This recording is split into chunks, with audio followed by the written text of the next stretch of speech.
আমি এখন কলমির শাক রান্না করব। এখন গ্যাসটা ধরিয়ে নিচ্ছি।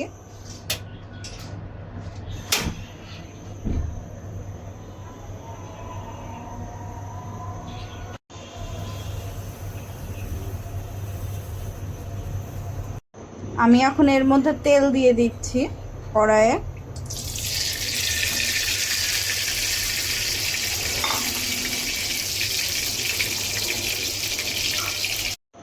আমি এখন এর মধ্যে রসুন কুচি, পেঁয়াজ, কাঁচামরিচ এবং শুকনা মরিচ দিয়ে দিচ্ছি।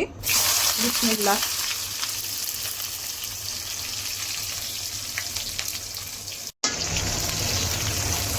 আমি এখন নাড়াচাড়া করে নিব একটু।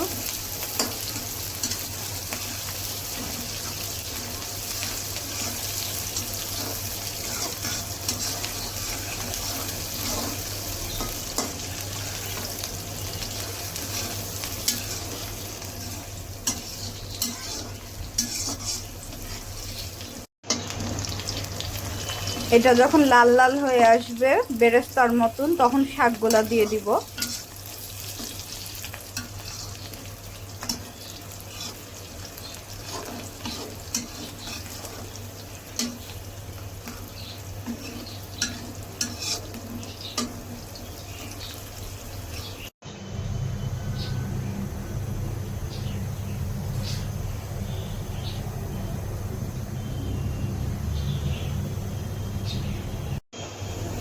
আমার বেরেস্তার মতন ভাজা কমপ্লিট হয়ে গেছে এগুলো।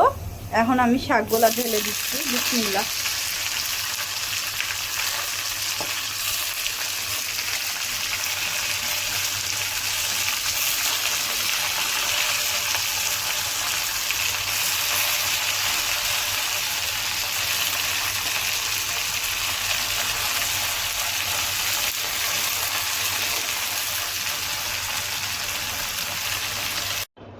আমি এখন শাকের মধ্যে অল্প পরিমাণ লবণ দিয়ে দিচ্ছি, কারণ শাক কমে যাবে তখন লবণ বেশি হয়ে যাবে। যদি লাগে তখন পরে আবার দেওয়া যাবে। তো আমি এখন আবার গ্যাসটা চালু করে দিচ্ছি, অফ করে দিয়েছিলাম। এখন নাড়াচাড়া করে দিব শাকটা।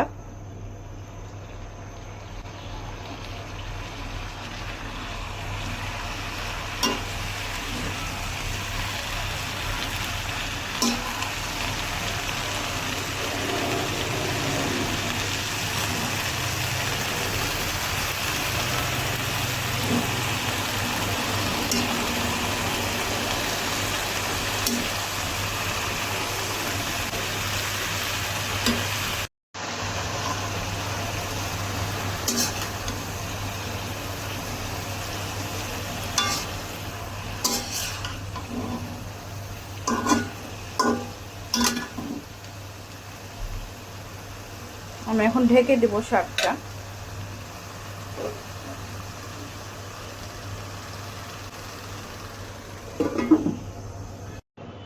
আমি এখন নেড়ে দিব আবার ঢাকনাটা খুলে।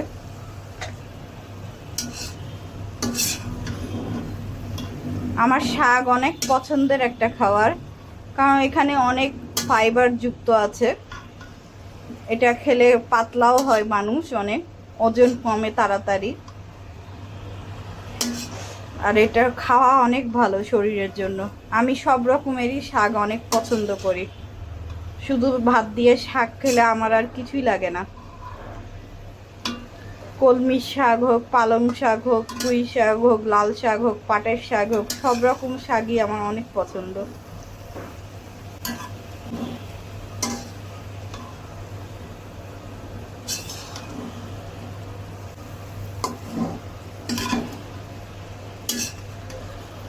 দেখেন কতটুকু শাক হয়ে আসলো। শাক অনেক অল্প হয়ে যায়।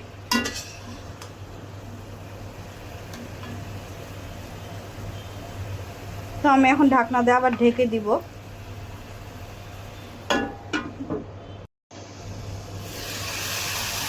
আমার শাক কমপ্লিট রান্না। আমি এখন নামাই নিব। সুন্দর ভাজা ভাজা হয়ে এসছে।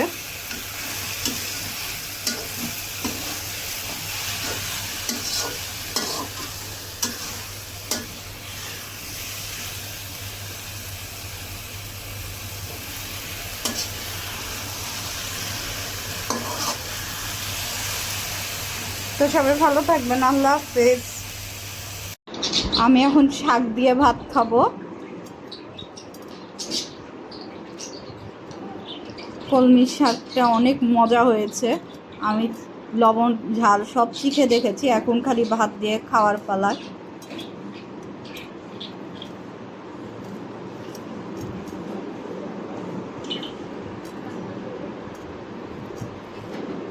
বিসমিল্লাহ। অনেক মজা। এখন কাঁচামরিচ দিয়ে খাবো আমি, কারণ কাঁচামরিচ ছাড়া আমার ভাতই চলে না।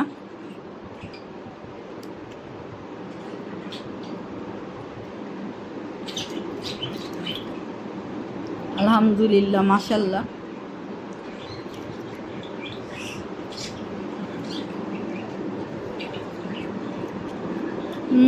সেই স্বাদ। তো সবাই ভালো থাকবেন, আল্লাহ হাফেজ। আমার শাক দিয়ে ভাত খাওয়া শেষ। এখন আমি মিষ্টি কুমড়া ভাজিটা দিয়ে মজা করে ভাত খাবো। আর এখানে আম্মু আমাকে চিকেন দিয়েছে, কারণ আমি চিকেন ছাড়া ভাত খাই না।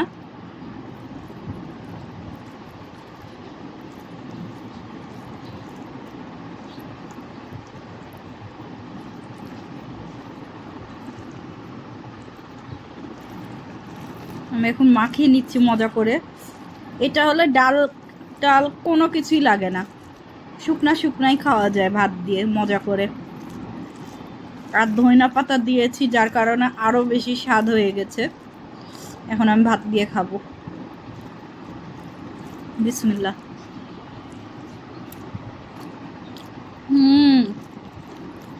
কি যে স্বাদ।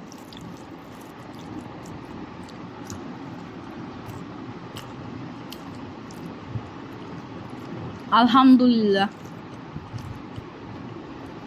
আমার আম্মু তো অনেক খুশি, আমার আম্মু মজা করে ভাত খেয়ে নিয়েছে।